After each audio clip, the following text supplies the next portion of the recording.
Hey, Flowmies, this is Gabe, and we are here with all the mods. We are going to do the very first Flowmie Roundtable, and so we are so excited. We've got Feba and Sarah, we've got Kevin, we got Fernando, we got myself, and we have a bunch Square of table. topics. Yeah, square table. I guess that's probably a better.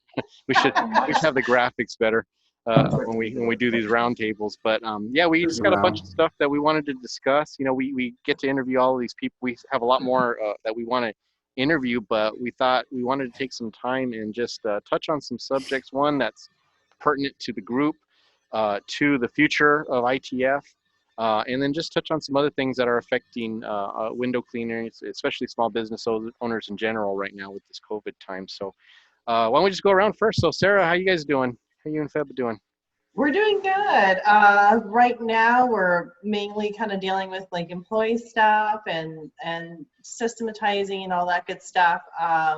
We're really excited. We're going to be working with a consultant that he does like venture capital stuff, but he's trying to pay off his MBA loans. So he's kind of helping us out. He's a family friend. And he specializes in buying businesses, helping them grow, and then reselling them, except we're not selling ours, so he's just going to help us grow. We're excited. Sweet. That's awesome. What about you, Kev? We're still going pretty well 7 days a week. Wow. The hospital has kept us super, super busy. So that's really, I haven't made, matter of fact, the hospital has my contacts come to me a couple times and said, hey, if you've got other work you need to do, just let us know and we'll figure something out. And I'm like, I just haven't really made any calls to anybody. So, we just keep going there, and what we're doing has been super beneficial and well received by all the staff there. Mm-hmm. Kind of makes them feel better that we're in there every day doing disinfecting and keeping it really clean, and their numbers are down. So, that's definitely Awesome. a good thing. So we're just going through with that, and then, but we still are getting opportunities. So Yeah. we have 2 other hospitals that we're going to do windows at. So Nice. yeah, it's been a great year for our business for sure. Yeah, you're one of the few that hasn't really suffered, right? You kind of just went right through, just actually increased business, right? Yeah. We hit last year's total number in April, Wow. and it's just been nonstop. That's So, Wow. but we were positioned really well with everything that was going on at the hospital with their new addition, and we just kind of moved, and it just transitioned over and over and over. And fortunately, I've got a lot of other knowledge and background to fall back on, and we're the go-to people for them. Mm-hmm. So if there's a problem, they call us, and then either we figure out how to make it happen, or we get them in touch with somebody that does. So Nice. Very good. That's awesome. What about you, Nando? Oh, I'm tired. You're also one of those working 7 days a Yeah. week right now. The past 2 weeks were 7 days a week. And the only reason I made it 7 days a week because we had a lot of overcrowded work that was requesting us to come out. Yeah. And, but luckily I think we are going to be on full throttle now. Yeah. Starting August, which is today, right? August 2nd. So starting Monday, we are out there pushing some new commercial contracts that we picked up. They've been fighting for the past 6 years to try to get us on their side, but they had to meet our rates in order for us to come out. And fortunately, we did very well. COVID-19, it did affect us back in March and April. I think those were the 2 slowest months for us.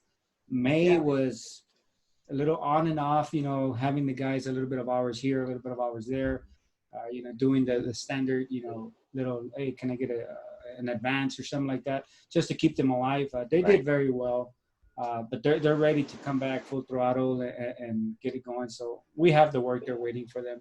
It's just a matter of scheduling everything out right. How many techs do you have right now? 4 full time. Yeah. Well, not full time yet, but with all this work that's scheduled now, we are scheduled to be at full time starting maybe tomorrow if everything goes well. But awesome. We're there. We're doing really good. Very cool. That's great. Yeah. I know for us, we had I guess it was March, all of a sudden things started closing down. Everything took a dive. We had all of our clients suddenly call us and cancel. And so, I think the hardest thing was just calling up all our employees and letting them go, because we weren't sure when we were going to open back up again or what was going to be allowed. And I remember just being like on the phone crying and saying, I'm so sorry. I don't want to do this. And it was really hard. And then over the next 2 weeks, we started slowly getting people back on, like pivoting to exterior only. And then we got one employee back on, and then we got the PPP, and we got all of them back on. And now it's not quite where it was still, but it's much, much better. And we feel pretty fortunate in that. We're seeing all these businesses around us that are just not making it because they can't exist on that kind of model. Yeah. And restaurants. Oh, how are you doing, Gabe? we're doing okay. Ask yourself the question too if you want. Yeah. How are you doing, Gabe? I'm doing fine. Yeah, we're in a good spot right now. We're getting to our slow season, so we usually slow down July 15th, and then we don't pick up again until October.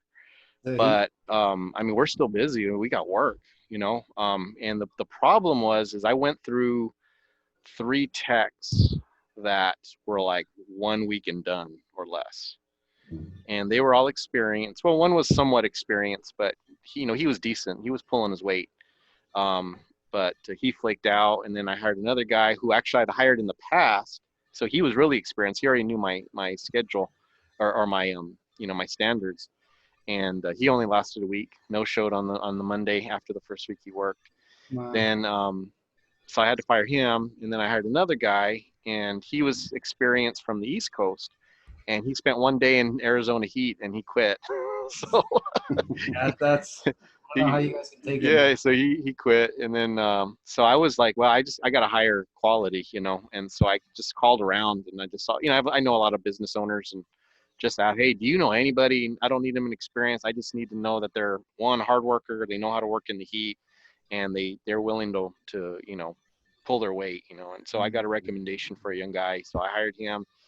He's got his first week with me. He did really well in the beginning, but the last 2 days he had to cut out at 2.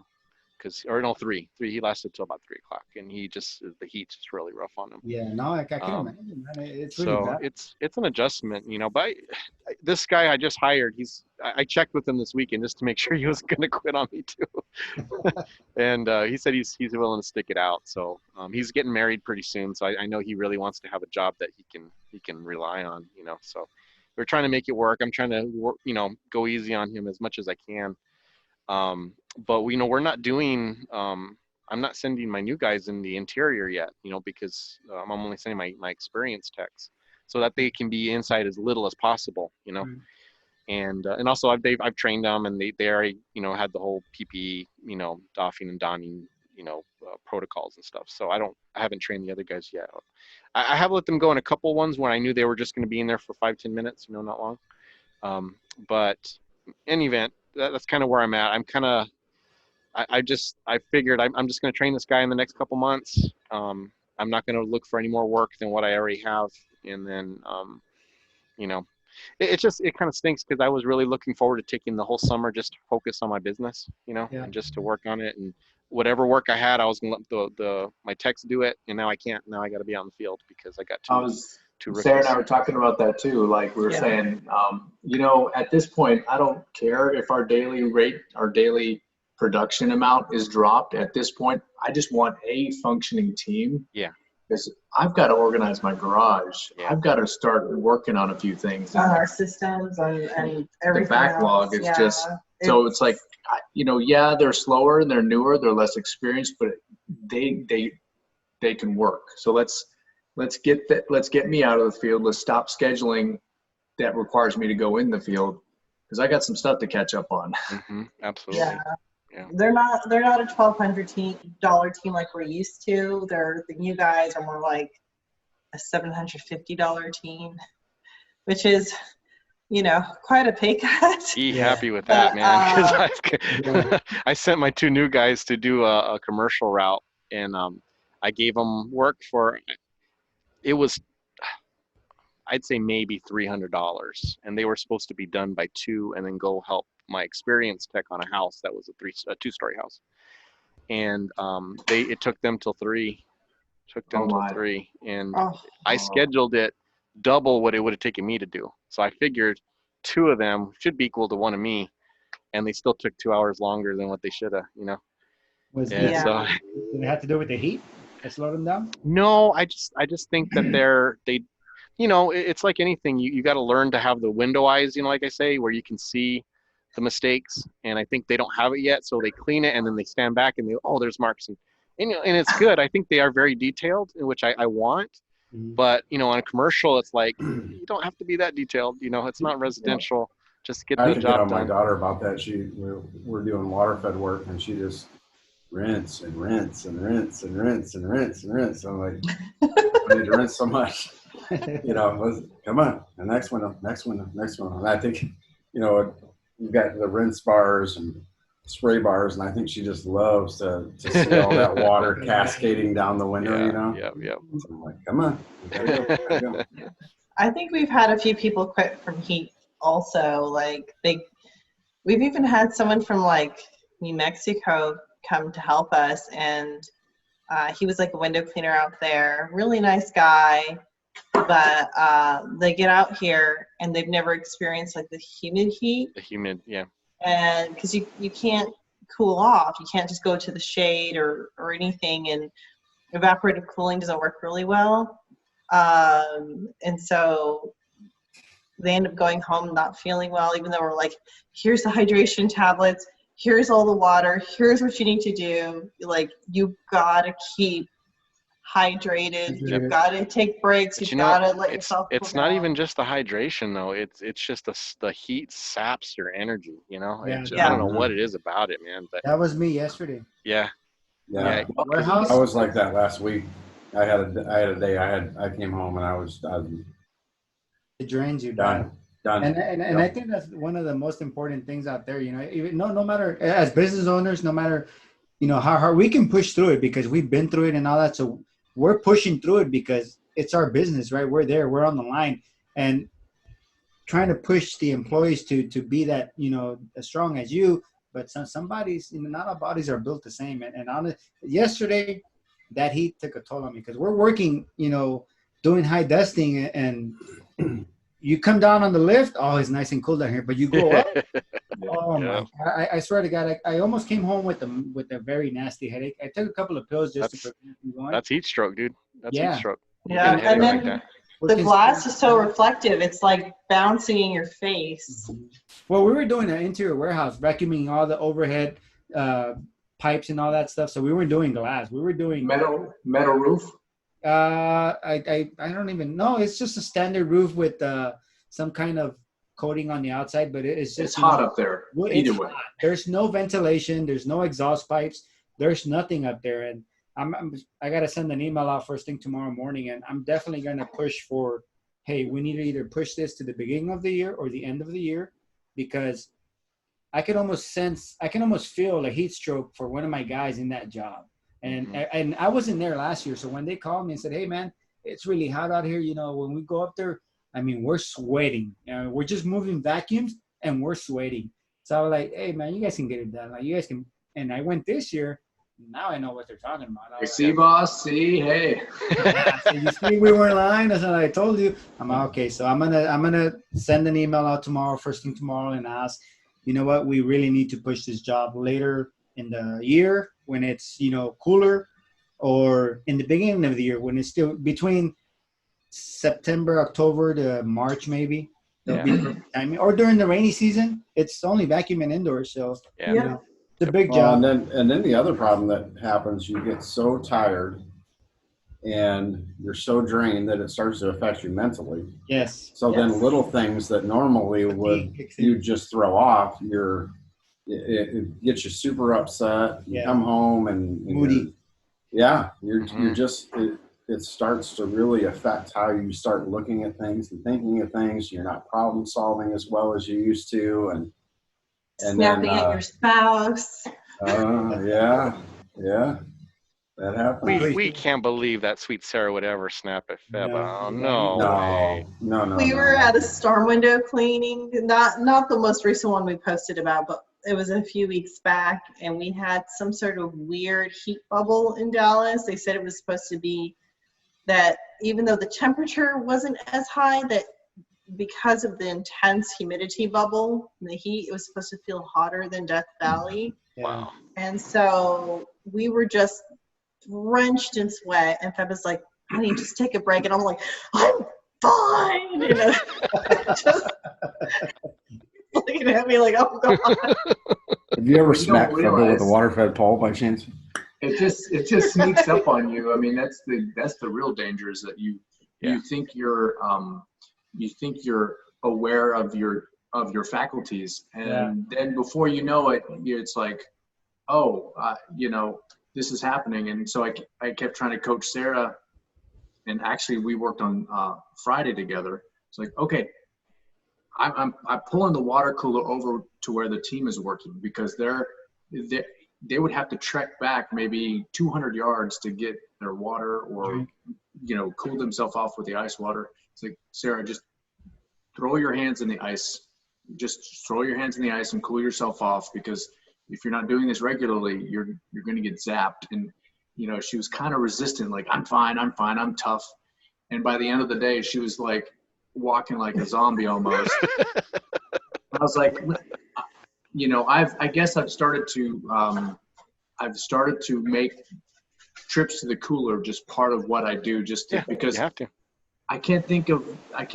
I'm staying plenty hydrated, believe me, but I've got to stay cool. That's the issue. Staying cool. I think once your core starts to rise, then your body starts to fight so hard, and I think that's where you get zapped, and it's dangerous. Yeah, and once that hits, you can't get out of that no more. Your fatigue level is like there. You can't snap out of it. That was me yesterday, dude. I felt it. I'm like, man, now I know what my guys went through, and I'm definitely gonna fight for better accommodation next year if they want us to do this job all over again.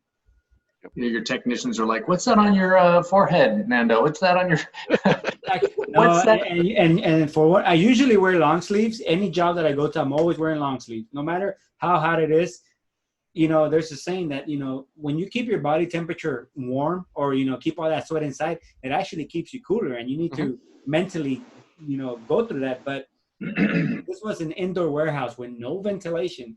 I was like, no. I took off my long sleeve, and I just put on my regular polyester fin print shirt, and I put on one of those muscle shirts underneath. Oh my God. Every time I moved, I can feel that the wetness of that shirt just hanging on my body. And I was like, and then polyester pants, the 511 tactical pants. I was like, I was walking, and I can feel the water just drenching down my legs. I'm like, so are you saying you were in your tighty whities up there on that lift? I literally, next time I go, either wear shorts. You don't even have to wear the company shirt. Wear a regular short sleeve. Wear a sleeveless edition shirt if you want, but go as comfortable as possible so you can, do all that. So, Gabe, I need you to be respectful of everyone. Let's not go into tidy-whitey conversation. You're right. Okay. We're trying to lead by example. I cross barriers. I forget. I just came off of my deaf comedy bit, that I did earlier. So I just got to calm down a little bit, get all my darns and my hex. Is my camera angle above my waist? I'm sorry. You're good, man. You're good. We want to see you. Whoops. It was actually probably a Speedo. It wasn't even tight whities. No, Nando. Yeah. I don't like wearing that stuff. No. Well, why don't we get to some of the topics that we wanted to discuss that were really important. I know, Sarah, you had mentioned that one of the things that we really need to address in this particular podcast was just the mental health aspect of being a small business owner, and especially a service industry owner. We had talked about this even before, and then we had a Flowmie make a post. I think it was David, you said, David Okrezik. Yeah. You made a real good observation. Would you mind reading that post, and then we can kind of share our own ideas and thoughts on it? So David said, question for the gang of Flowmies. As entrepreneurs, we can easily fall prey to the 24/7 mindset. where we as owners simply have trouble finding the off switch. We can by default think of nothing else but the business. Nothing wrong with passion and ambition and desire and drive, but was curious about how some of you like-minded entrepreneurs hit the off switch. As an aside, it's probably worth mentioning that even though I've slung a squeegee for 20 plus years, I'm only in the first year of really making a valiant effort to systematize and go completely legit. So it's probably somewhat normal to become addicted. However, I'm mindful of what the result could turn into: burnout and exhaustion. Thoughts? Yeah, so I thought that was pretty Intense. timely for sure. So what are your thoughts? So first off, Nando, what do you do to kind of cool down? Because you're right now, like you said, you're working 7 days in the last couple weeks. So what's Yeah, your I think advice?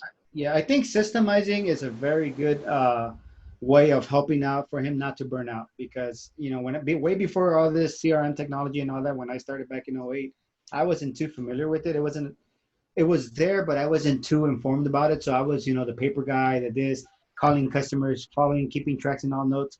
Systemizing is very important. It is going to help you. Your systems are going to help you guide your business. All you got to do is just make sure everything's there, and less work for you in the office, less manual working, that you have to do. He's pretty dead on. So my recommendation would be, systemizing. Go for it. It's definitely, look into it. There's a lot of good platforms out there. We all have different styles. What did you use, Nando? I'm currently using House Call Pro. Okay.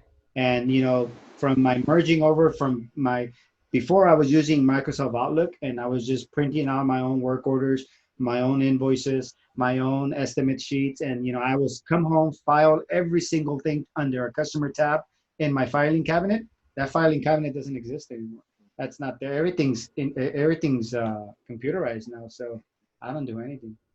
Payments. What do you have like an employee manual? Like, do you have like a list of steps that they should do for each job or that type of thing? Like, I do not. That's something I'm working on now. Ever since this year's convention, past conventions, I've been in the classes where they're talking about systems and all that, and I'll take the notes, but I'll kind of like work will push me away, and then I'll forget about it. This year was the first year where I actually started implementing and sitting behind my desk. Now that I have the time to be able to start creating a system, like my work vehicles, that's the number one thing that I built. I got two, I don't think I have copies in here, they're in my trucks, but, checklists for my employees to check the vehicles every single day. At the end of the day, hey, we have this. That's the two systems that I put into play. Employee manuals, I haven't really, or handbooks, I haven't really sat down and considered making one, which I should make one on there just, for company policy reasons. But because my guys are so well trained, they know what I do every single day, though, for every single job with Michael Draper's, what is that thing called? The Safety advocate? Safety advocate. Yeah, the other, the JHA. Oh, the JHA. JHA. Job hazard analysis. I started using that. Even if it's a past recurring job that we're doing, my guys, here's on their app, here's your work order, but I give them in the morning, here's a sheet. This is how this job has got to go down. Read through it, scan it, and I'll give them a copy. I'll have them sign off on a copy for me, for the office, for records. Anything you do that's not on this paperwork, that's your decision. It's you went, against what my policy says. And, if God forbids it, but, if an accident happens on the job because they didn't follow my instruction, then that relies, based on the employee's decision not to follow my guidelines. Yeah, that's a good safety thing. Just for your, like you said, just kind of covering yourself in the event something happens. Like covering the business period, because I'm an employee myself too. So yeah. Now, did you write up those steps for each truck yourself, or did you? Yes. So you took the time. How long did it take you to write that up? I want to say since I pretty much built the vans the way they're set up, I want to say maybe about 3 weeks to get everything, because I would write one up and then I'll go back to the truck itself. I'll physically be in front of the truck, and as an employee, okay, I open this up, I look for this, and I try to do everything in order. So while they're inside of a section of a vehicle, everything they're following the steps is right around it. The equipment that's on there, mounted on the truck, how to operate it. And I also have manuals for all the systems that are on my trucks. So, But Nando, yes, you were saying, I remember at the convention, you were saying that one of the things that you like to do though to help unwind is that you go to the shooting range yes, and you do, that's your main hobby. I don't know what some of your other hobbies are, but I can see cycling. that. You were saying Sarah and Febby, you guys need to go check out the range Yeah. because it's been a great stress reliever for you, right? Yeah, it has. It is. You know, I'm always a person that's always on top of everything, you know, and regardless, like they tell me, hey, you need to hire an assistant to help you in the office. But even if I hire the assistant, I'm still going to come back to the office and double check that, make sure it gets, that's just, you know, until I can lean and rely on that person in the office to say, hey, I don't have to worry about anything. I can step back just like I did with my employees. You know, this past year, I've actually stepped back away from the field and I started working on my systems and doing things without me being in the field with my guys. Even my guys were surprised, like, hey, you're staying home a lot more than before. You know what? You don't want to work anymore? No, I am. I said, I just got to let you guys venture out and show you guys that you guys can do the job without me being there. And they did pretty well with that. But yes, back to your question, you know, getting away from business, from work, you know, whether we leave on a little short vacation somewhere, turn off my phone and not worry about anything, you definitely have to like turn your mind off. And that was a question on Sarah's topic, that how do you just shut your mind off to forget about work? Literally, we can't shut it off and say, hey, my business is out of my head. It's not, but we can do things that will help us distract us and completely. I was never a shooting type guy. I wasn't into firearms. I wasn't into, even though I'm a law-abiding citizen and, you know, I've never been in trouble with the law. I've never been into any problem. And then one day I just decided to go to the range and then I said, okay. So I learned, you know, the safetiness of handling a firearm, the safetiness of having people around you that wants to handle a firearm. It's all about safety. You know, everything that you do, it's about safety. And I tried it. And next thing you know, like, hey, I like this. But instead of going to the range and renting one back and back, I decided to purchase one. And then from one, it turned into four. And then from four, I built one. And now it's like, oh, I even bought me a safe too. You know, I don't have kids that can go into my safe, but you do need to have all firearms in a safe, you know, locked away from anyone or, you know, from the wife or something. But yes, I also do cycling. When it's not too hot out, I actually go out and there's a trail, the Anaheim Trail here, maybe about 30 minutes from my home. It's a 8-mile ride one way and then 8 miles back. So whatever direction I take, I either go to the coast and end at the beach in Huntington Beach, or I go up north and I can end up somewhere like towards the Sousa. Either route is fine for me. So workout, you know, I also put my gym inside of my office. I made a little space. I saw that. That was a nice setup.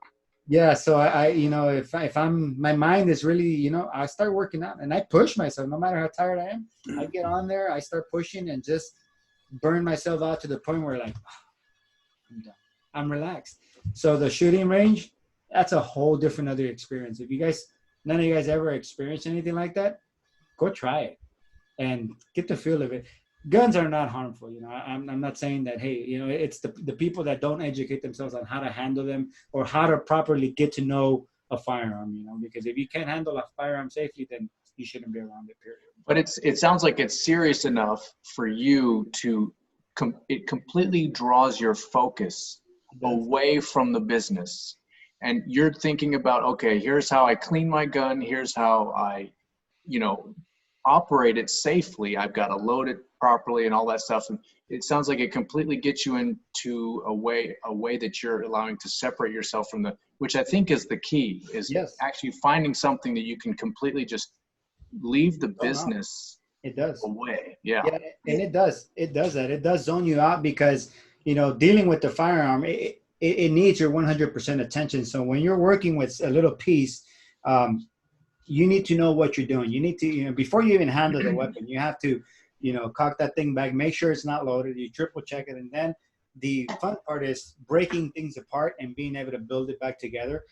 The challenge when you go to the shooting range, shooting the firearm is one thing.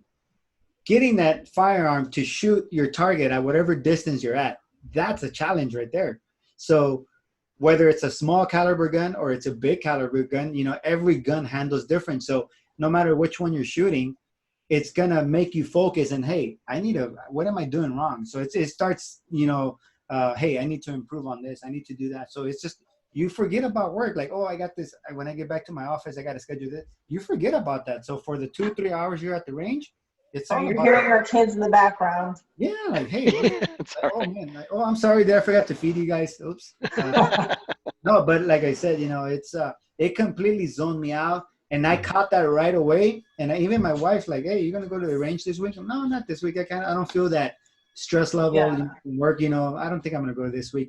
But then next week, like, oh, you know what? I need to go to the range. And this time, I went to an outdoor range out in Lancaster by the desert.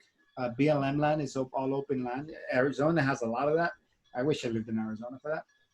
But out there, you can go out and you get yourself a nice open space, and you go up, climb up the mountain, put some targets. I'm practicing at 300 yards right now, so I did very, very well. And it's all, it's all about perfection. Getting everything dialed in. So it does require a lot of technique, a lot of your time to be able to get it done. So it does pull you away from work. Speaking of Arizona, Gabe, I know that you're a runner. Like that's one of the things you do. Even at when we were all in Savannah? LWCA and stuff, you were still running, like on cobblestone streets in Savannah. It didn't matter that you were there for the conference. You were running, and I think it's become something that's really important to you. And I imagine it's a huge stress reliever. I don't know how you do it in Arizona, but it's hot. I mean, you got to go early or late. So like I've done some late runs, like after 10 o'clock, which is not always great safe wise, but you don't have to worry about the heat. But I do love running. I prefer kind of long distance running, so I like 5 miles or more. But in the heat, it's hard to do that. So right now, I usually like about 5 miles is kind of my normal. That's I'll do like between a 5K, which is 3.1 miles, or a 10K, which is 6.2. So kind of in there, and in that's about an hour to an hour, 10 to 15 minutes or so. So that's kind of a safe range where you can still kind of be out in the heat. But like I say, if I leave early, if I leave out 5:36, it's only like 70, 80 degrees, so it's still a little warm, but it's nothing terrible. But I have run. I mean, just the other day, last week, I missed my early run because I had to train the 2 new guys on some COVID protocols. And so I didn't get out until it was probably about 9:30 when I actually got out, and I did run a 10K. But I felt it afterwards. I mean, while I'm running, I'm fine.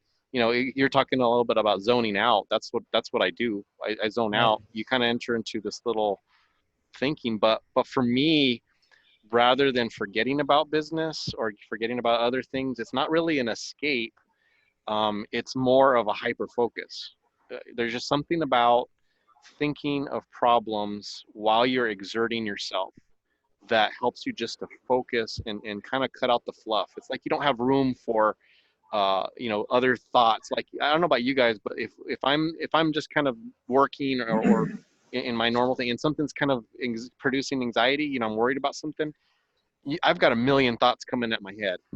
What about this? What about this? Oh, what if this happens? Oh, and because I'm kind of like I'm thinking of all the possible steps, that might happen, and it kind of paralyzes you after a while. So my way of describing that is just like watching TV and changing the channel every 10 seconds. Click. And that's what happens to me. So running allows me just to focus on the issue and to not, because you're so busy, your body's so busy, just kind of dealing with the physical part of what you're doing. Then it frees up your mind to, laser focus on whatever that issue is. And that's always where I get the best ideas.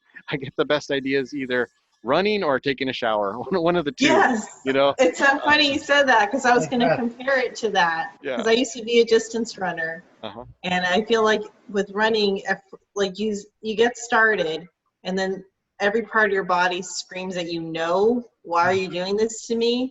Stop.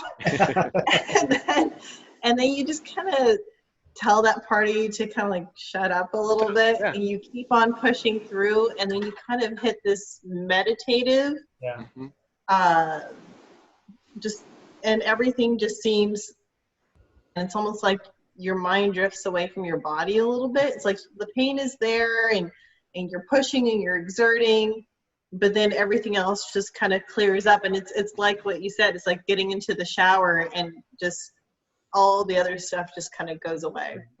Yeah, and that's what I like about it. I can remember we were in Phoenix on a project, and there was something happening with the family, and my wife called me. We had just worked all day, this is in Phoenix. Now Phoenix is a good 5 degrees hotter than us most days, and so it was in, I want to say, July, and we were staying at some friend's house, and I got back, and I'm talking to my wife. It's like 4:30, which is like, that's the hottest time of the day, between 4:30 to 6. And I was just so stressed out after that phone call, just because we had a bunch of decisions we had to make. And I told my buddy who I was with, I said, "Hey, I'm going for a run." He's like, "Are you nuts? Do you know how hot it is?" I'm like, "I just got to go." And I did, and I took off, and it was about an hour run. I think I ran about 5 miles, and it was hot, and it was really unpleasant. But the actual thinking of it, by the time I got back home and showered, I was totally at peace. And while I run, I think about stuff, but I also just pray. I pray, and I just kind of just allow things to kind of flow over me, as opposed to it like bullets shooting at me, where it's going so fast you can't do anything with it. Once it starts kind of flowing down on me, then it's like it almost kind of saturates, and it gives time for me to kind of think about it and contemplate. I always use the word discernment. Running gives me discernment. It helps me to know what is really important and what's not. What should I focus on, and what's just a thought that pops in that's never going to happen. That may seem like it's really super urgent right now, but it's it's never going to happen. It's the likelihood of that happening is so low. I really don't need to waste the energy and the anxiety to worry about that. When it's happening to you all at once, you don't know which is which. You don't know which is the actual things that could very well happen, have a good chance of happening, and the stuff that is just things you've heard, or things you're wondering or trying to plan. And so it just really helped me to kind of, at that particular time, settle things. And I remember my wife called me while I was running, and I of course didn't answer. And then I answered when I got back, and she's like, "How come you didn't answer when I was calling? All these things are happening." And as I was running, she's like, "What are you nuts? What are you going running for?" And I said, I had to, and this is what I came up with while I was running. I told her, and then it was better for both of us, because we kind of had a plan after that. That's your way of focusing. It's like a fight or flight thing. I find that sometimes, especially if I'm really, really, really upset, your body wants to do the fight or flight thing. Either you feel like you have to just push through it, or you just want to like curl up into a ball and pretend it's not going on. And I feel like with running, it allows you to indulge in the flight. Like, because you feel like you're running away almost, but then it suddenly, all that fear, that panic just starts to trickle off as that, as you're pushing yourself. And Nando, I'm sure it's like, and Kevin, I know you guys work out and stuff. Like, I know that's probably the same sort of feeling when you're pushing your body, and not in a work sense, but in a workout exercise sense. So exercise is definitely good. Yeah, just to kind of go along with that thought, there is something therapeutic about physically going somewhere.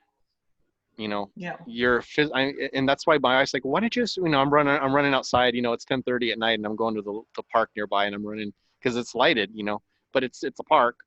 And so, "What are you doing? Why don't you just," because we have a treadmill, and she's like, "Why don't you just run the treadmill?" Not the same. I'm like, "It's not the same, because I'm not going anywhere." And it's just something about the almost the euphemism of going forward is it's present, and it's subtle, and it's subconscious. But while I'm thinking, I am moving forward, I am exerting energy, I am accomplishing something, even if it's not the thing I need to accomplish. But it's almost like it kind of it pulls my brain into gear. Just go forward, move forward, And I cycle as well. I'm not as big of a cycler, but I'm doing it more.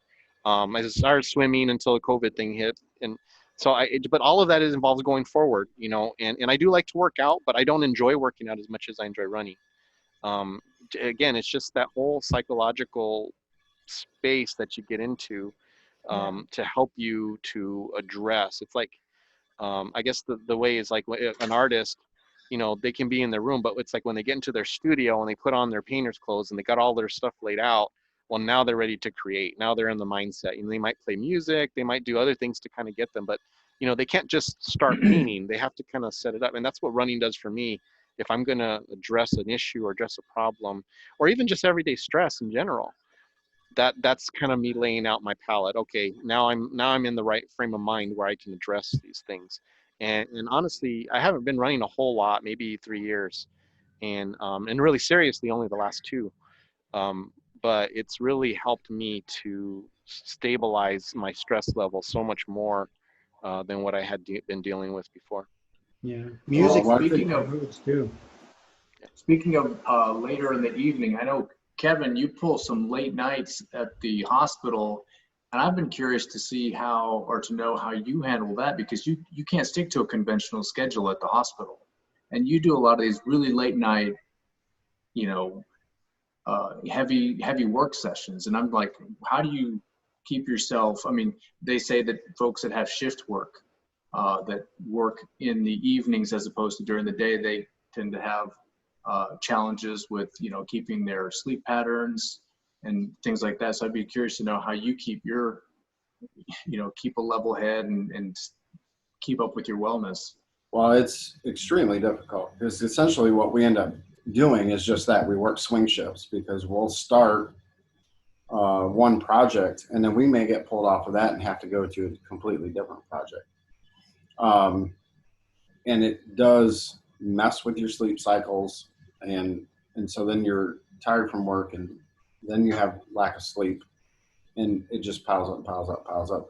I think one of the keys for me, and I've always enjoyed psychology, understanding how the mind works. And one of the reasons I think I enjoy that is because it's a constant.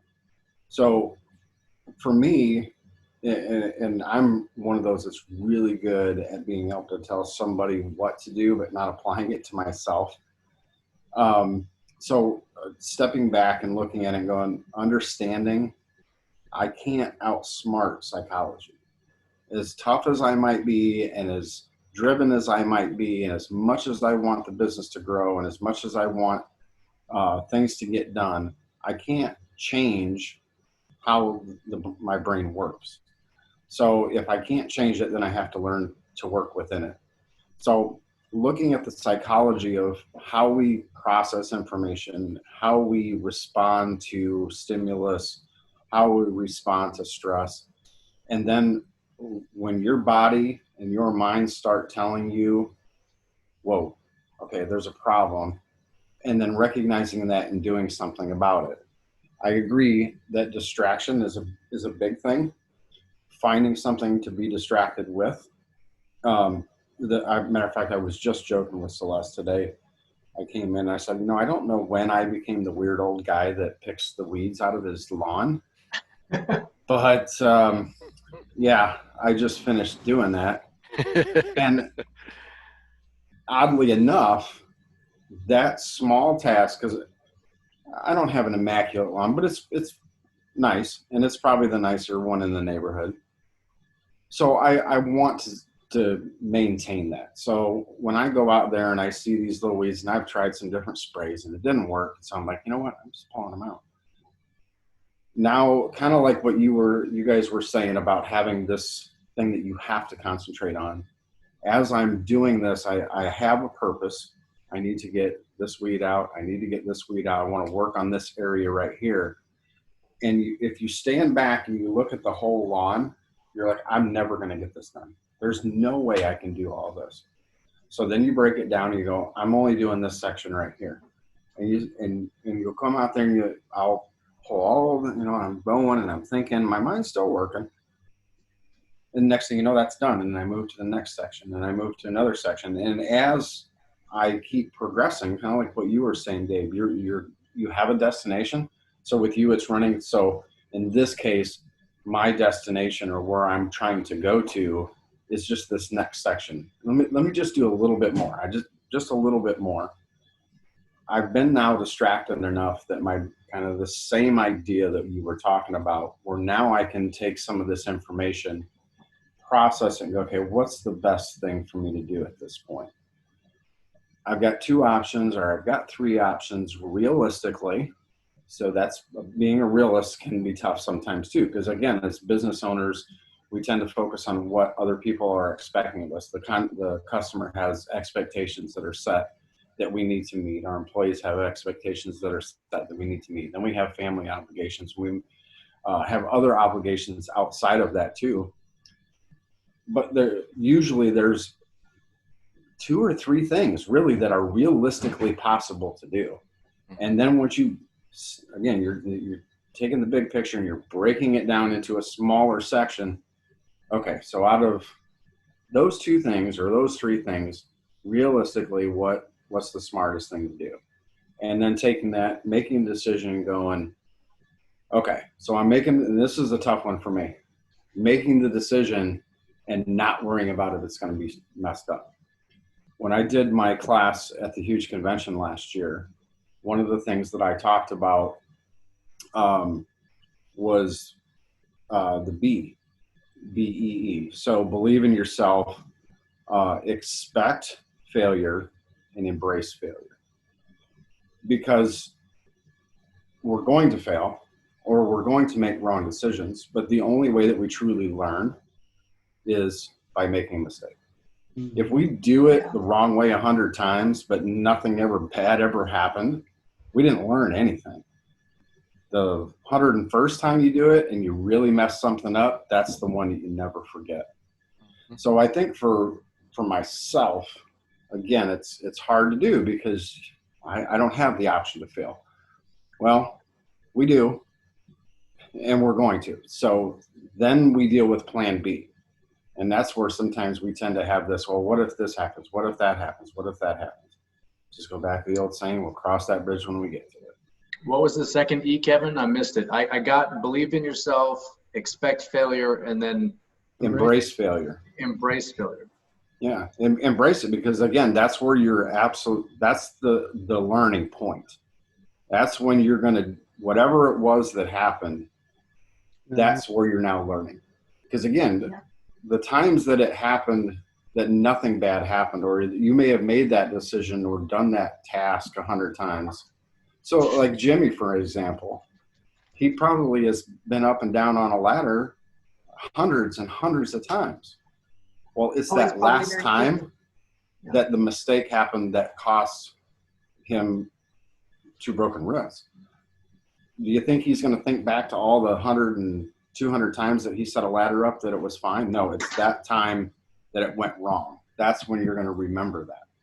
So, and in actuality, that's a good thing. I want to say it's good that he got hurt, but it's good that he didn't get killed. So what if you come back from it, learn from it? You know, yeah. What if something else had happened and there was a head injury, there was a back injury, a neck injury? It could have been a lot worse. So I would rather learn from that mistake and have 2 broken wrists than have something that now I'm debilitated for the rest of my life. So it's hard to do. You know, we put ourselves, we kind of want to be that Superman a lot of times. So we're just going to come in and we're just going to fix the problem. You know, put the S on our chest and we're the man of steel or the woman of steel, and we're just going to go out there and do it. And it's just not how it is. You've got to distract yourself sometimes. You've got to be realistic. It's going to happen. So let me just roll with it when it does, and then I won't make that mistake again. That's the thing. So I remember seeing your presentation at the convention, and there was something else that you mentioned that I thought was also very helpful, where you talk about eating your frogs. And that I'm kind of like you in the way that I'm okay with telling other people how to take care of themselves, but I don't apply it to myself. And I almost feel like my version of eating the frogs is going to have to be setting up a block schedule for myself on taking care of myself.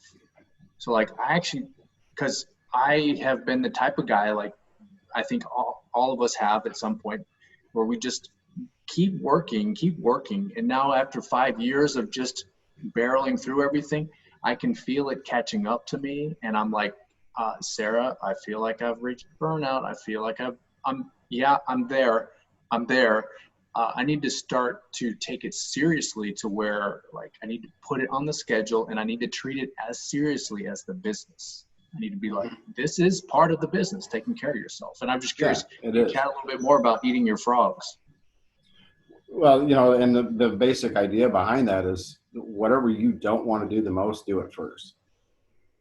Just get it done, eat it, get it over with, and then the rest of the things that you have to do are going to be much easier. So if that means your frog for the day is taking some time to distract yourself, getting some downtime, doing something, and it's could be business related. It doesn't mean that you have to do nothing or that you have to go do something else. Maybe you want to redesign your logo, or you want to redesign something, or you want to well, I know like one of the things that you're looking at doing is putting the tank system in the truck. Maybe you sit down and you just draw it all out and you put it on paper. This is how I'm going to do it, and I'm going to lay this all out, and you just focus on that. And because all the other stuff's still going to be there when you're done. But you're right. We tend to get very linear in our vision.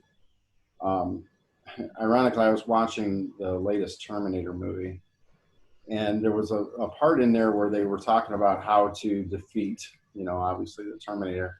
And they said that their tactical advantage is that the Terminator only sees one thing, its mission, its end result. It has to do this, and that's it. So everything else is irrelevant, and that's the tactical advantage. So sometimes when we get singular focused and we're just looking ahead at finishing that job, or we're looking ahead at just getting that big account, or whatever that task is, we tend to get tunnel vision.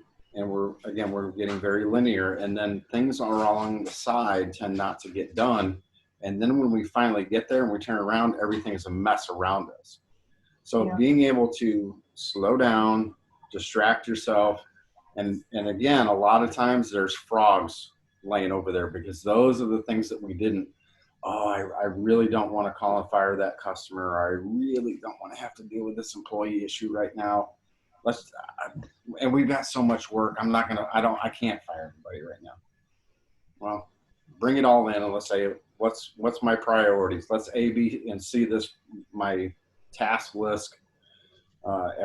Everything can't be an A. That's the thing I always tell everybody, but the ABC categorizing and prioritizing, but everything is an A. It can't be. It just simply can't be. So that's where you have to start breaking things down and do the things you don't like first, and it makes the rest of the stuff that you're doing much more enjoyable. If for nothing else, you've accomplished something. You did the thing you didn't want to do most. You made that accomplishment.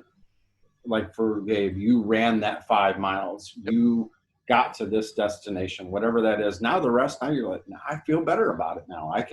I'm more energized with what I'm doing because of that accomplishment. Feb, how long have you guys been in business again? 5 years? 6 years? I think I want to say that we're past the 5-year mark. Well, it was April, so we kind of started dabbling in April 2015, but then we didn't really get started with it until August 2015. Okay, so yeah, I guess so we're right at the 5 years. What about you, Nando? Like so much longer. I started back in August 2008. 2008. Okay, so you're about 12 years then. And Kevin? This business officially July of 2009, so I'm 11 years in. And then what about before? My first business I started in 1990, but then I went to work for a few different other companies. So the large company that I left, where I was VP of operations, that was 02 to 09 when I left there and started this. The reason why I'm asking is, I've been doing this for 20 years on my own. And then for the first 14 years, no, actually 13 years, because I think it was 2013 when I incorporated. It was just me. I had everything, and I was really stressed. I was really I had all the anxiety that you're talking about, wondering, am I going to have enough work? I was, because we're so seasonal, what would happen, and it started from the beginning and it went all the way up until I incorporated, was the summer would come, we'd go into debt. The fall would come, that's our busiest season. We'd just make enough money to get us out of debt. And then it would slow down a little bit and we'd start getting ourselves in debt again until the spring. And it was this continual debt paid off, and I could just never get ahead. And it was such a huge source of stress and anxiety. And that was one of the reasons why it was hard for me to kind of get the business out of my head sometimes. Now I did have other things that, other responsibilities that I had that were apart from work that helped me to not focus just on work, and you really do try to kind of, the longer you go, the more it seems less dangerous or volatile, but it's business, right? You always know that there's no guarantees in it. When I incorporated, so that would be, like I said, about 13 years working, and I made me and my wife on salary. So now we're no longer doing disbursements. It was all, we were an employee. We got the same amount, no matter how good the business did or how bad the business did. And then we balanced out after that. And it was such a good thing to do. It was advice that was given to us, and I took it. And it really helped to get to the point where I now feel like I did when I was working for when I was like working for Wells Fargo or Blockbuster. I knew the hours were going to be there. I knew that the pay was going to be there. And it was just now it's just a matter of I can control how much pay I get. How much am I going to go after the big jobs? How much am I willing to take on? And how many employees am I going to get? But I have the control now. I'd never felt like I had control with my own business up until that point.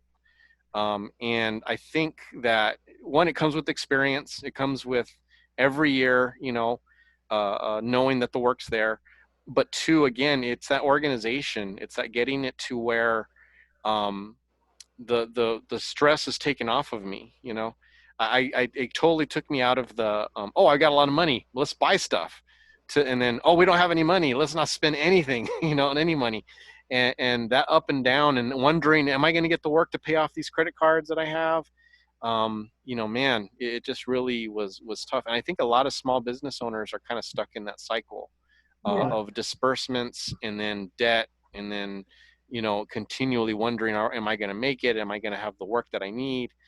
And I think if, like kind of Nanda was touching on the systems, if we can just work on some systems, get some specific, a plan, this is how we're going to do it. This is the program. We're going to trust the process on this and stick to it. Knowing that alleviates a lot of that stress that comes from the newer business owners. Not that you guys are new, because you've been established for a while. But I know for me, once I had that, my stress level from work just went down so much. And Gabe, have you read Profit First by Mike Michaelowicz? Yep, I feel like that's kind of what we're working on right now. And I will say there's some things that are impractical about it. But I agree.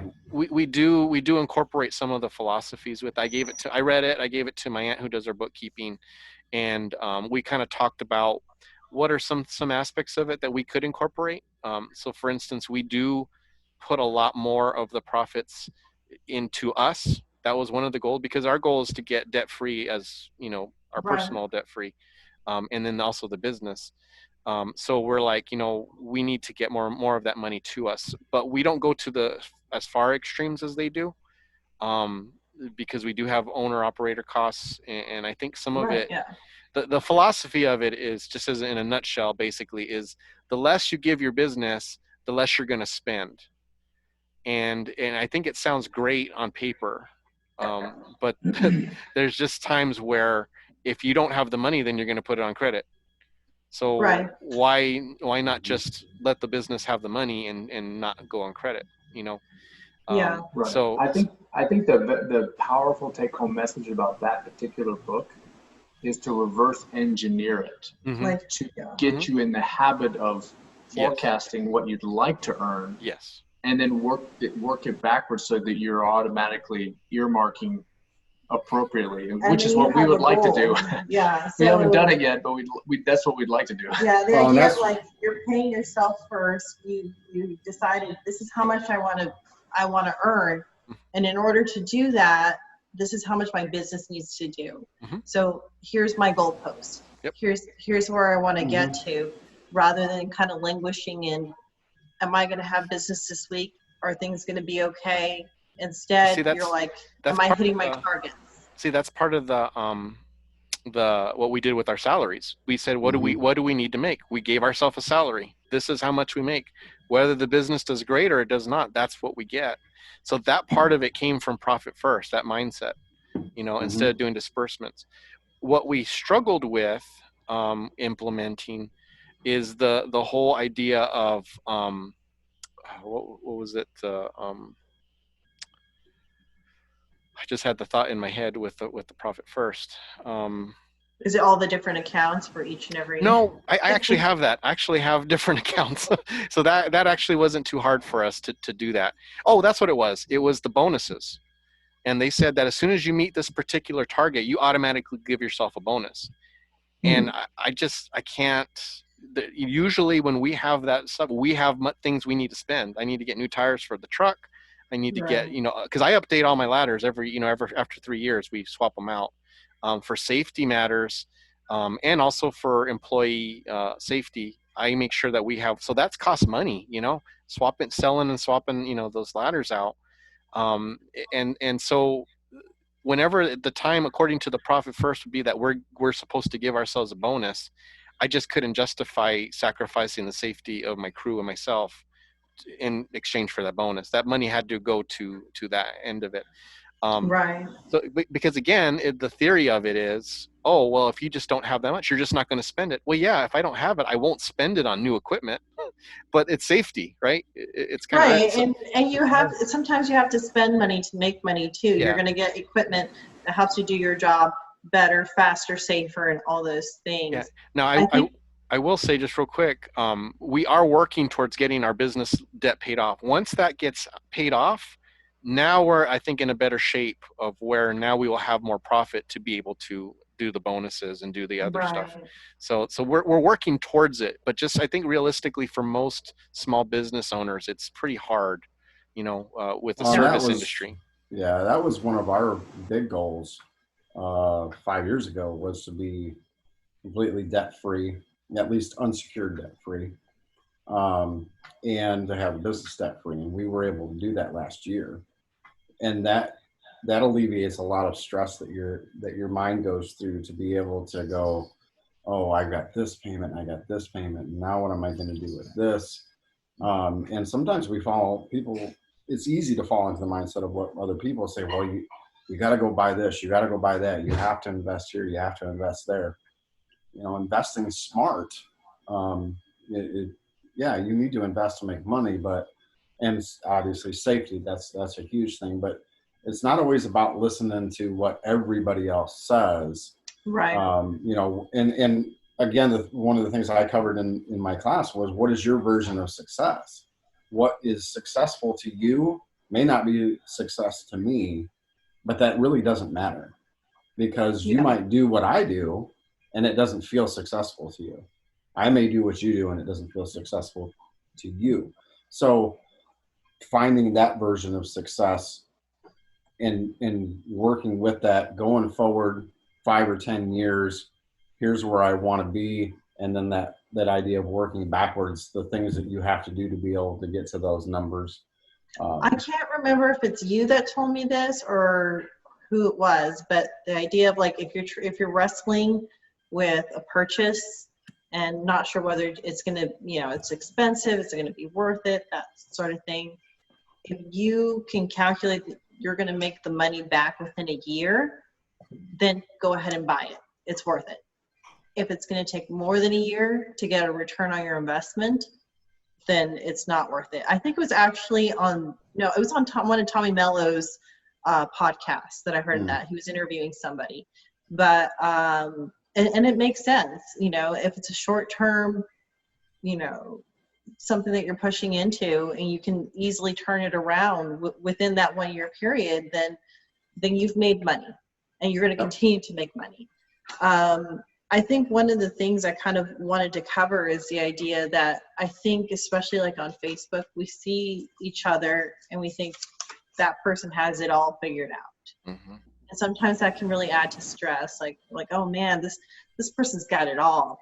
They've got all their systems, they've got all this, and here I am, this new person, and why can't I get to where I need to get to? And I think one of the things that I wanted to emphasize is that we have all had our struggles and continue to have struggles, and that it isn't all, Instagram pictures, though Feba takes really good ones. And that we've been there, and it's okay. And I think we tend to be hard on ourselves because we feel like, we're at point A and we should be at point Z, and why aren't we there right now? And I think it's really important to just remember that it's a journey, and it's okay to not be there this second, and to kind of look at the bigger perspective, not why am I not here, but how far have I come? Think back a few years back, 3 years back, 4 years back, and so forth. And you realize, wow, we've actually done a lot. I think that's, sorry. I just wanted to butt in on that one, but I think that's where Kevin's thing comes, where you embrace those struggles. You have to embrace those struggles, and you learn from those struggles, because we, as small business owners, and I was really touched by Gabe's incorporation thing too, because when I incorporated a couple of years back, I seen, okay, well, the reason I had to incorporate was just because of the amount of money that was coming in. I was a sole prop, and I was getting taxed like crazy on that. And my agent said, hey, you need to either incorporate or do something. So when I started embracing all that and saying, okay, I need to change things around to make more profit for the business owner, right? The system that I've learned it somewhere else, but I made it fit to where it was going to make me profitable to my lifestyle. To how do I want to? I don't own here in California yet. I would love to, but it's just overpriced. But I have an operating business that if I don't have to show up, my guys can run it without me being there. So that's a topic that I'm going to be sharing out there. But the system that I'm using, back to Gabe's incorporation thing, where it comes to giving yourself bonuses on the jobs, I break down every single job. Whether it's a $400, a $500 job, $1,000 job, I break that job down into 3 sections. Just to give you a little quick feed on my system, I break it down into 3 sections, which is 33%. 33% of that job has got to cover my payroll for the guys that are on that job. It also has to cover the middle 33% is going to cover the business overhead expense, which is workers' compensation and all that stuff. And the other 33% is the profit, which is the owner profit. That profit. So if I put myself on that job, I'm getting paid my hourly. Well, I'm salary too, but my guys are getting paid. I'm getting my salary paid, and the business is making this 33% of that shared cost, and the 33% that's left over, that's the what do they call that? Your owner disbursement, my 33%. So that's my bonus part. I don't consider it a bonus because I implement that into my cost. Where, hey, this job, all right, and that's how I determine if I'm too low on the job or if I'm too high.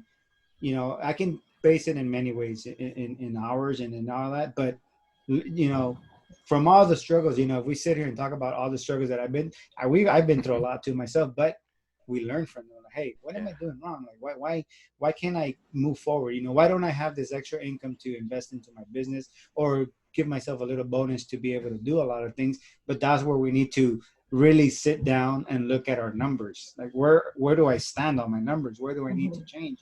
And I think that's it. But I'll be going a little more full throttle on that part when it comes to systemizing your actual revenue coming into your business. Yeah, that's one of the pieces of advice I give to people when they ask questions about what they should bid or how they should price things out, is make sure that you're job costing. And when I say job costing, even if you're just the only person working, you're the sole proprietor, you have a number that you need to assign to yourself as an hourly wage. Yep. And that all has to get built into that job cost to make that more profitable. And when you start understanding those numbers and seeing where they're at, it relieves some of that mental stress of, am I making money? Yes. Am I doing what I'm supposed to be doing? Because then you have it on paper. You can see it laid out. You have your wages, you have your taxes, you have your insurance, you have your supplies. Put all your cogs in there, and then you go, okay, here's where I'm at percentage wise.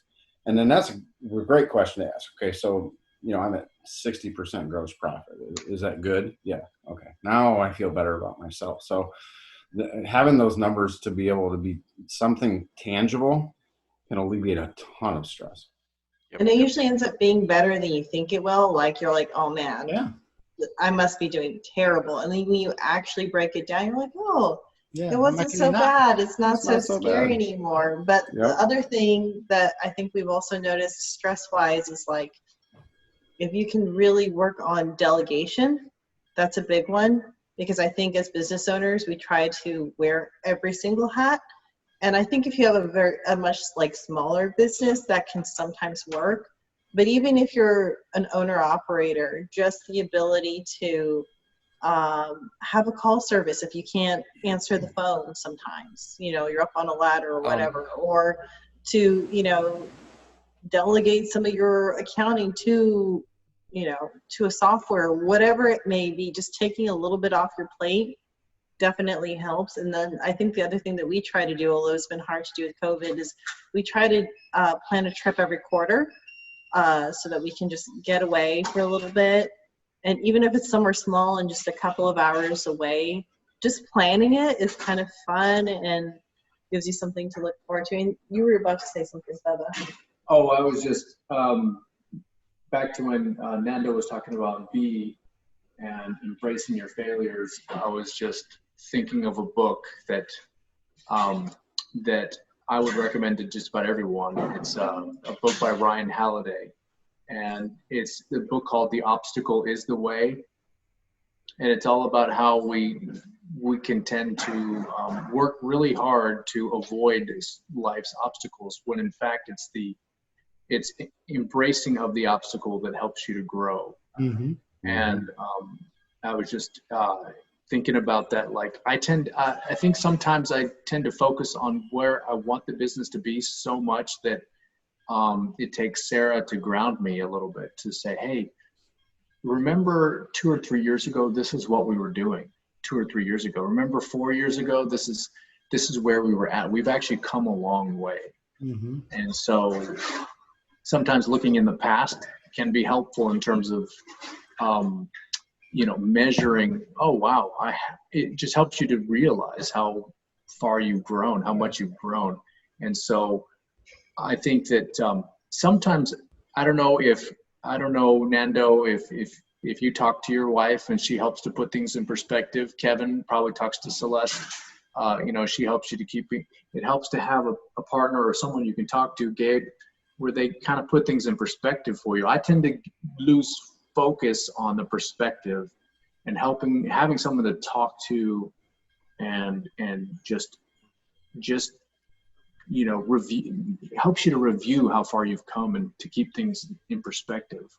I think that is so important. And if you're a business owner and you're not including your mate in what you're doing, you're missing out on a really valuable asset to help you manage stress and manage anxiety. And that's not always the case, obviously. Some people they're not business, don't have a lot of business sense. I mean, like for instance, my wife, she was very supportive in starting the business. She has no desire to be involved with the actual in and out working of the business. She does answer phones, she does do scheduling, she does do some other office stuff that we do. But one of the things when we first were married was, she said, if we have a child, I want to be able to raise my child. I don't want to send her to a preschool, or to a child care. I want to be able to do it. And so that was one of the things that I wanted to, when I started the business, I wanted to make sure if we had a child, it would be able to provide that for her because that was so important. However, when we talk about the business, that's what you said is right on. Boy, she will see something right. I'll start talking about a problem and she cuts right to it. Okay, well, this is how this is going to affect us. This is how it's going to affect us now. This is how it's going to affect us in 6 months. This is how it's going to affect us in a year. Are you really sure you want to do that? And I'm like, well, not so much anymore, because she's able to have the outsider's view, whereas I'm in the business, I'm seeing all the technical aspects of it. I'm seeing the inner workings of the business. She's seeing it from how is this going to affect the family? How is this going to affect our time together? How is this going to affect, what our goals are? Just as for instance, I was approached by a friend to offer to sell his business to me, and it was a pretty high price tag, but he has a very profitable business, and I was contemplating it, and we're talking about it, and she was just like, well, what is our goal for next year? And I said, well, it's to get out of debt. She says, so are you willing to take $180,000 in debt now if our goal is to get out of debt next year? I'm just seeing the profits, right? I'm seeing, wow, we're going to take on all these great accounts, not thinking of the payments that we're now going to have. Now that pushes that goal 2-3 years down the road, to get debt free. So, then after that, it was an easy decision, then it was the right decision that we made because we're doing fine. We don't need it. It's not like it's gonna, if we don't buy this business, we're going to sink. It has nothing to do with that. It just, what's our goals? What is our goal for the family? My goal is to spend more time at home with my family. That's where I want to be. And the way I'm going to accomplish that is by having low debt, low overhead, so I can afford to pay my workers to do the work. Speaking of family. So, hey, there you go. Perfect timing. It's just like his dad. So, you having a supportive mate, and I think that's something I'm always trying to work on, and it's something that we've had conversations on. I need to fill her in more on what's going on with the business, and sometimes I'm of the attitude, well, I don't really want to stress her out about this, but she needs to know she's half owner of the business. Like I said, she gives great insight into areas that I need to have input into. And, if you're not taking advantage of that, then you're going to lose out. You're going to bear a lot of stress that you could easily share or eliminate simply by talking with your mate. Yeah. One of the things I was listening to on another podcast actually was the idea that every business needs an innovator and an integrator. So your innovator is the person that is kind of like the big idea person. They're like, let's do this, and let's do that, and let's make this happen, and I've got this idea and this idea. And the integrator is the person that's like the logistics person. They're like, okay, so I hear you want to do this. How are we going to make this work? How is this going to happen? And so the idea is that basically very few business owners are both innovators and integrators. Some people think they are, or they try to force themselves to be, but they're really not. And that it's really helpful to have someone with you that is able to play whatever role that you're not naturally. Feb is an innovator. He's the big idea person. He's like, let's get this done. I've got this idea. He's the big idea person, and I'm the integrator, and he also calls me the bubble burster. I was like, logistically, this is not possible. But sometimes you need both of those things. You need someone who's going to push that, push you out of your comfort zone. Like he pulls me out of my practicality and logical mind, analytical mind, and makes me think about things that probably I didn't think were possible, and they end up being possible. And at the same time, I help him ground some of these ideas and turn them into a reality. And I think even if your spouse is not necessarily involved in the business, just having even just a friend or someone to be able to kind of talk these things through with is really helpful, because like you were saying, Kevin, it's like you get that tunnel vision. And that's why a lot of companies, when they're trying to reorganize or do something differently, they purposely hire from outside, because they need someone who can see something from a completely different perspective, because everyone has that tunnel vision. And And I know that's why we're going to be working with the consultant that we currently have right now, because we realize we're too close to it and we need some perspective. It's always good to have a support network, people that are close to you, but at least one of those people needs to be basically the devil's advocate. The person that's going to be brutally honest with you and tell you, no, that's pretty stupid. Or, well, you're telling me this, but here's what I know you're actually thinking. And that'll call you out for it. So, you know, a lot of people that I've worked with or for in the past, they surround themselves with yes people. It's the people that tell them yes. And eventually it ends in some type of massive failure because they weren't listening to the honest truth. So having a few different people, you're having, you know, Celeste is an integral part of what we do. Even though she has another full-time job, but she's the numbers person. She is extremely analytical. And so that was always one of the things that I've told people too, is find the things that you aren't good at and hire somebody else to do them. It could cost you a lot of money. It could cost you a little bit of money, but the downtime that it takes for you to do it and the mental stress and anguish that it gives you will actually cost you more down the road because of your lack of productivity. So like for me, numbers, it might as well be written in French. That's how my brain sees a list of numbers. Whereas Celeste can look at it and she sees all the analytics that are in there, and within minutes she can have a logical numbers-based answer. And so that's what she does. That's her thing. And if I want to buy something, I'm the president of the company. I can buy what I want. But I'm never going to go out and make a major purchase without discussing it first, because she's better at that than I am. So yeah, I can go out and make money with it, but what are the other things behind it?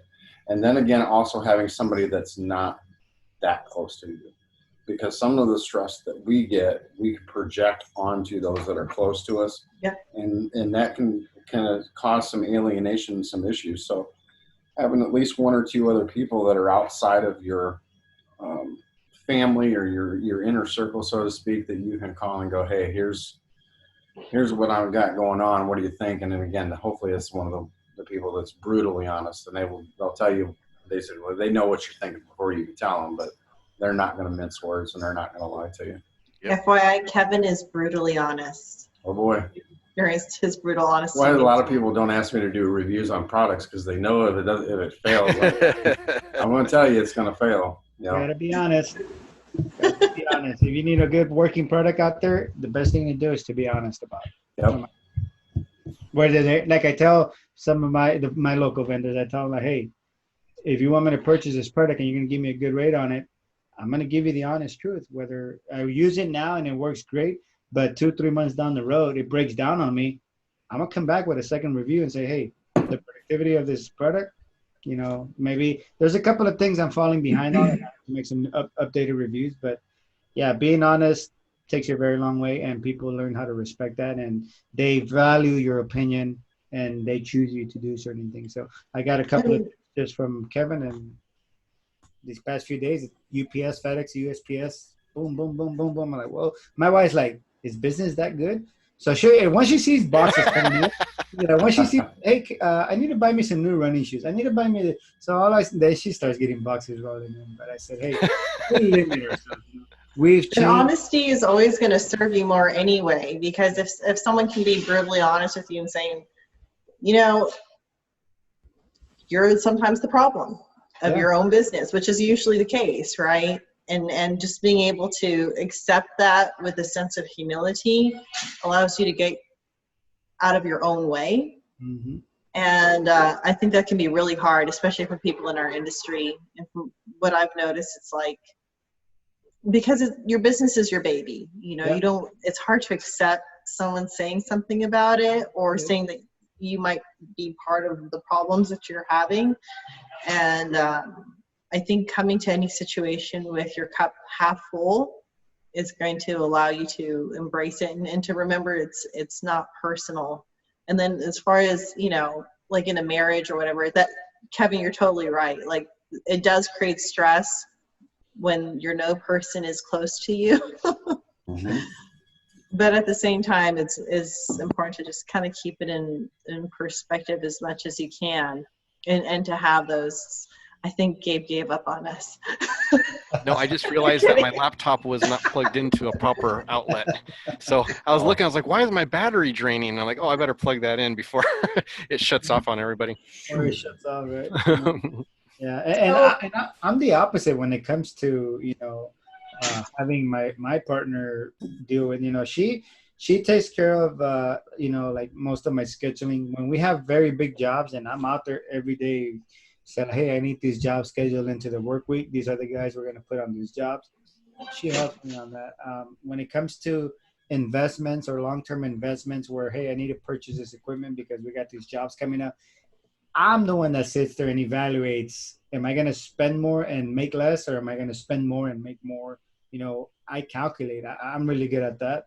And I take very, very careful measures on the expenses that I make.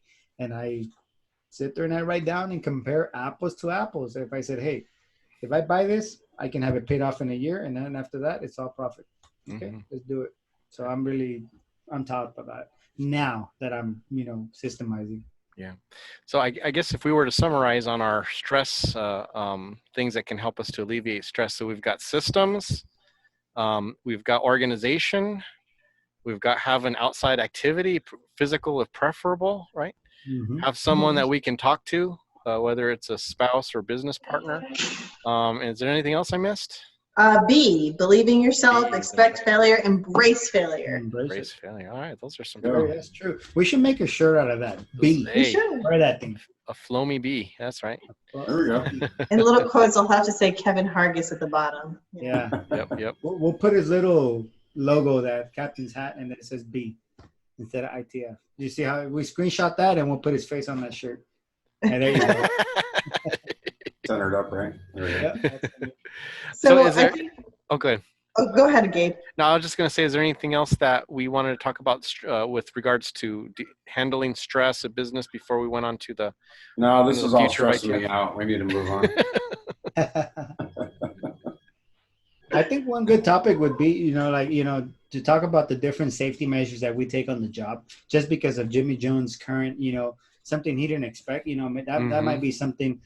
Because I see a lot of things out there, and sometimes you can't put people on the spotlight just because, you know, they won't take it, you know, in a professional way. But when it comes to safety, there's just a lot of especially the new taught business owners that are coming along. Oh, I seen him do it. I'm going to do it this way. We all have different ways on approaching residential work, commercial work. So probably start talking about little safety issues on. Well, you know what, Nanda, why don't we save that for another podcast, only because we're about an hour and a half into this one here. And I still want to talk about kind of touch on what our future for our visions for ITF is in the future. And then maybe we can end after that. Yeah. But you know, I made a post just recently, you know, after we had a discussion over a really good question that Ben had. And, you know, we did mention some of our goals. Our goals, you know, one is to become an entity, an actual legal entity, to be able to take in money. So far, we've done all of our fundraising without any money coming through us, you know, at all. We didn't touch any of it. We just did all the organizing. We used GoFundMe. This time we used an auction type thing, but of course the payments went to GoFundMe. But we had also wanted to get to where we could do more than just have a fundraiser. You know, that we could be continually raising funds, having a bank account that would, you know, have grants, some type of means of doing things, such as one, continuing the injured window cleaning fund, two, offering scholarships for IWCA memberships to small businesses, safety training, you know, having scholarships for safety training for small businesses, other things like that.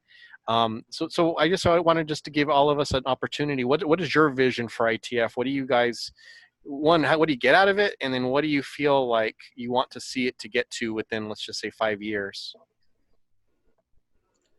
Who's starting? Start with Sarah and Feba first. Well, for me personally, I can't speak for Feba, But I feel like the biggest thing that I get out of ITF is knowing that I'm not alone.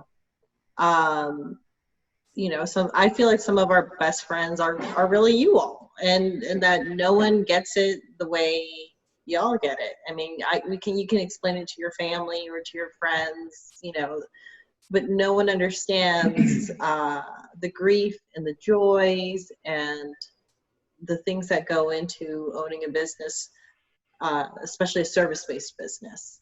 And then also, I feel like it really helps us to lean into our core values. Like one of our core values as a company is fellowship. And I feel like we've been blessed in so many ways to have such great mentors and people who really helped us, especially in the beginning when we really didn't know what we were doing, and you know, to help us get to where we are now. And I feel like it's really important to do the same for others. And there's so much glass out there, and we can all help each other to become a better industry. It's not a competition. And I think that's the different mindset for ITF. And as far as where I see it going, kind of what you said, Gabe, just growing it to fulfill that sense of fellowship, that giving back to our community. Awesome. Kevin? Oh, sorry. We didn't get Feba yet. We just assumed Sarah was talking for Feba. And she does. So I would echo a lot of what Sarah says. I just like how vigorously we defend our core values in the group, and how we try to keep the negativity out and focus on in maintaining this breath of fresh air that this group has become. It's if you want to get your drama fixed, it's not going to be into the flow. Go somewhere else for that. We're here to help each other and support each other, and I think that that's really what I like about this group. And then the other, in terms of where I would like to see it go, is a little bit more help in terms of if somebody has a question about some of these reoccurring themes on window cleaning, soft washing, pressure washing, or whatever, having a system where folks can go to an existing library of discussions that have already occurred on the page with regards to you know, the various questions that we've had. I mean, we've been in the group long enough to see a pattern. And it'd be nice for someone to be, oh, you're welcome, Mr. and Mrs. Smith. You just joined the group. If you have any questions, here is a list of topics that we've already discussed. Check out our library, kind of thing. It'd be kind of cool to come up with something like that. But again, yeah, that's one of the things that I think we've talked about also is, me personally, pie in the sky is finding a way to, as a collective, the whole insurance aspect. Now, I don't know if that's even attainable, but like with the numbers of the group, is there a way to tap into something that could be more to help these small business owners with that aspect? But that's way out there. No, but I think that's, I think that's totally within a 5-year range. Because I mean, you know, laws change so fast, you know. And all it takes is one bill to pass, and all of a sudden, you know, we can start, you know, getting a group type discount on insurance. So it's a good target to have, you know, and then that way we can kind of shoot at it every once in a while and see, you know, how it reaches. But yeah, you mentioned also the local charters, right, of ITF. Yeah. Yeah. So. Yeah, just the idea of like, you know, there's so many little groups of us throughout the country. I mean, some people are like, you know, they're the only people in their area, but I know like for Dallas, Fort Worth, where we are at, there's probably at least 4 or 5 other Flowmies here. So, and we've been able to help each other in different ways, or, you know, we've lent equipment or come out and help someone on something. And it's been, you know, that's really, really cool. And I know that, you know, Luis came out and hung out with Nando, and he, you know, hung out with Gabe too.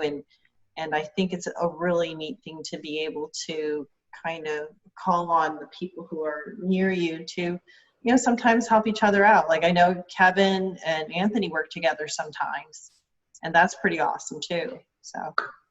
Yep. What about you, Kevin?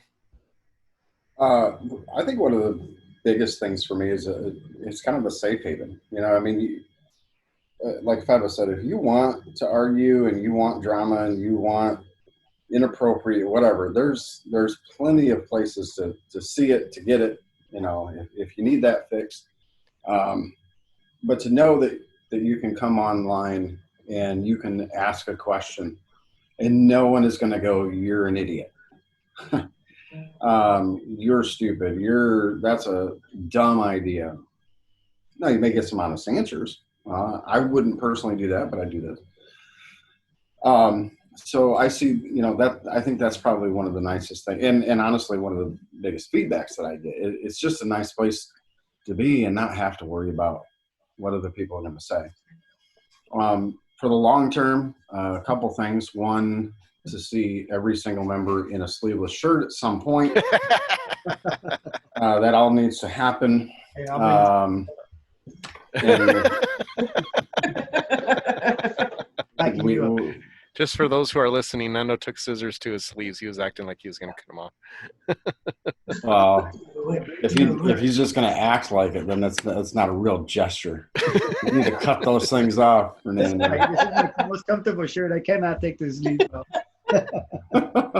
I do have a couple of sleeveless on there though. And I guess going forward is to see what the entity could become, whether it becomes a nonprofit organization that can have funds coming in without having to worry about one person being responsible for them, and then tax implications and things like that. But there's a lot of legalities that go into something like that. So, is that, that's going to happen? No, not necessarily. But to see the benefit that other people have gotten from the GoFundMe campaigns and things like that, there's really no other place on Facebook, really online, that I've seen, especially for the window community, cleaning community, that you can find that. So I think the uniqueness of it has a lot of potential to grow into something else. So, yeah, awesome. What about you, Nando? Oh, I was kidding. No, so all right. So I haven't been too long. This is my first fundraiser event that I participated with ITF, and I think it was hands down like very incredible what the group does here. One thing that that stands out a lot. I am involved. I'm not as involved anymore as much with the other groups. I'm still signed on with them, and I go in there, and I mean I get pushed away right away just because of the content that's in the group itself, or the remarks, or questions or feedback. I rely more on this group for information, resourceful information, educational answers. I think down the road, I would love to see this group be recognized as industry leaders, not just by the admins, but every member in this group, because they all put in their 2 cents, their feedback, and being recognized as hey, we can rely on all these 567 members to have an answer for us, positive answers. That'll be something very beneficial. And the more every single person pushes out, we can sort of make it like a educational resource place where, hey, I have a question on this topic. And we have groups within that and say, hey, these are our topics here. Feel free to come in here, and just knowing the fact that we're known for that now. They know they can rely on us on that. They know we don't take the negativity. They can't come in here and be funny and say, hey, I'm gonna just go ahead and put, because it has to go through an approval process first. But I think that would be my long-term views as far as just being recognized as hey, industry leaders that are there to help for someone that's really serious about their business, not just I'm just gonna give it a try and see how. Then you give yourself a try. If you want to succeed and move forward, come on in, join the group, and learn the resources, learn the struggles, learn how we embrace. How are you going to embrace? What are you going to do different? Give them a time period. You know what? We're going to give you 30 days. Do this, come back in 30 days, check in with us and let us know how you did. And then we'll move on to the next step with you. Yeah. So I think that'll be something fun to do with our members. Awesome. So for me, and this is, it already is this, but I want it to be a greater thing, is I view ITF as a tool for the small business window cleaning community. You know, I want it to be an asset. And again, you know, we've all talked about other groups, you know, just in the quotes, other groups. And we want to stress, we like a lot of those other groups, you know. I'm in several of those other groups. And as much as we don't like the drama and we don't like, you know, some of the things that we don't allow here in ITF, there's still a lot of valuable information in there. You know, there's stuff that you can get. But I think that the inconvenient part of those groups is you have to sift through so much to get the information, you know, and you have to expose yourself to negativity. You got to expose yourself to other things, you know. Yeah, exactly, like that meme. and so, like, kind of what Feba was saying with having a database for information, so that if someone has a problem, they can immediately search and find whatever they need to find out. And then, but two, with all the other things that we want to do with the scholarships, the you know, injured window cleaners fund and insurance, if we get to do it, you know, are guiding people to the safety courses that they need in order to be, you know, safe and profitable. The business classes, you know, the things that we can help them to learn, the education, just our core values, you know, education, philanthropy, safety. If we can be, the purpose of the growth is to be a more valuable tool for the window cleaning community. And that right there, I think, is what I really, truly appreciate ITF for, and why I'm so involved in it. Because believe me, I don't get involved in stuff. I've got a lot of other priorities that are, you know, my family is above everything. You know, my relationship with God is primary. But ITF fits into the idea of service. And I think so many other groups, it's about, look how great I am. And it's fed by a bunch of other people who think they're greater than everybody else who's there. Yeah. And ITF is just the opposite. ITF is, how can we help you? How can we help someone who needs help get to where they can be, you know, where they're standing on solid ground now. And then when someone reaches that solid ground, instead of him standing up there and saying, hey, look at me, I got here, they're saying, hey, I made it. How can I help some other people to get up here too? You know, and that attitude of service, I think, is something that makes us special, and what we want to continue to cultivate and help grow, because that's now when it becomes a valuable tool and something that the members can appreciate, can sell to others, you know, and bring others in who have that same like mind. That's really what I want us to continue in 5 years. I want us to still have the same mission, just be a much more valuable tool than we are now, for people to use. You know, I think we're on our way. I think we're doing pretty good. Very good. Yeah. Speaking of very good, so it's Sunday, August 2nd, where I'm at, East Coast time, it's 8:38. We are at $6 shy of $5,000 raised. No, we are not, because I just logged on and donated. We are at $4. She threw that $10 bill in there. You must have known I was pulling it up when I was looking away. I'm going to have to update that. Refresh. Yeah. Yes, So, it just refreshed for me, but 5,004. I was just trying to do just what we were short of, but then it took out $1 for like. Oh, right, for the taxes or something, yeah. And it said 4,999. Wow. So I had to do it again. That's $5,004. That's awesome. Wait, they didn't take 25 cents out of that dollar, did they? Now it's going to be 4,999.75 cents. Right, it's 75 cents. No, it was a minimum $5 donation, so I had to do it twice. But we are over the $5,000 mark.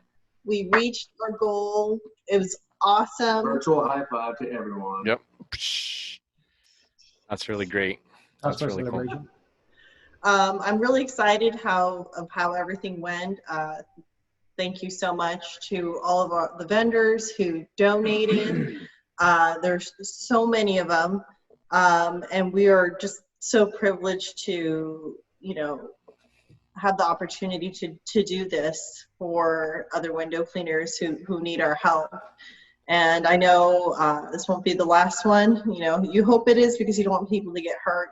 But I'm glad it was so successful. And if anyone has ideas on how we can better fundraise, let us know. Send us a message.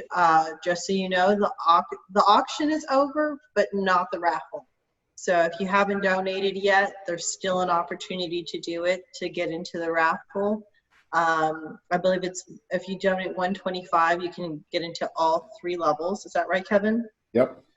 And so lots of great prizes. That part's not over yet, and there's just so much awesome stuff. Yeah. Can let me just mention some of the sponsors.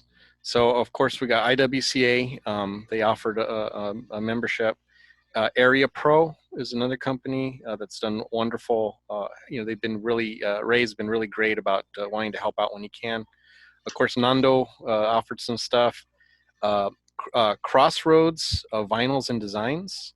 They made the cups, right? That's Yep. Yeah, those are pretty cool. Window Magic Supply, Simpole, Detroit Sponge, and was it chemicals? Sorry, my glasses. Oh, Chamois Company. Gutter Stick, Tucker, Aztec Innovation, Squeegee Life, Windows 101, Dutch Sign, myself, and then WCR as well. We're all the donors to help with this. Those are all vendors. They didn't have to do that. They did it because they believe in the idea of helping those who need help.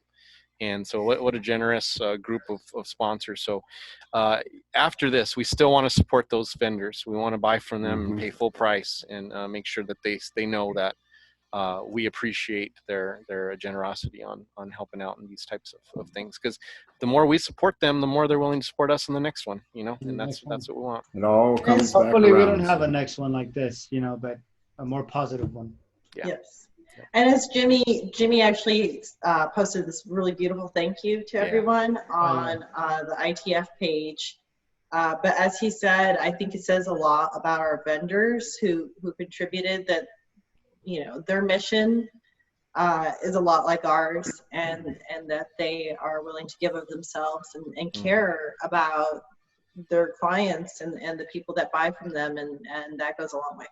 Yep. Well, and it's not like pulling teeth to get our vendors to donate either. Normally when I send out an email or I make a phone call or send a message, what do you need? That's the answer I get. What do you need? Yeah. Just always selfless and giving.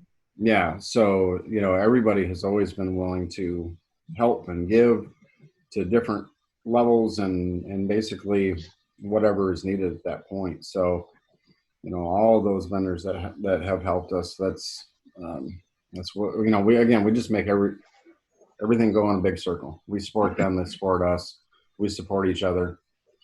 And that's what makes this all go around. Yeah. Awesome. Thank you, all vendors. Well, any closing thoughts? We're just getting under 2 hours here on this podcast. This is our longest one. If anyone's gonna watch the whole 2 hours. We'll have to Whoever pay watch people. this to the end, get this message, and we're going to send you a nice little cool product on behalf of Pro Windows. Oh, there we go. There we Watch it go. to the All end. right. If you watch to the end, there's a surprise.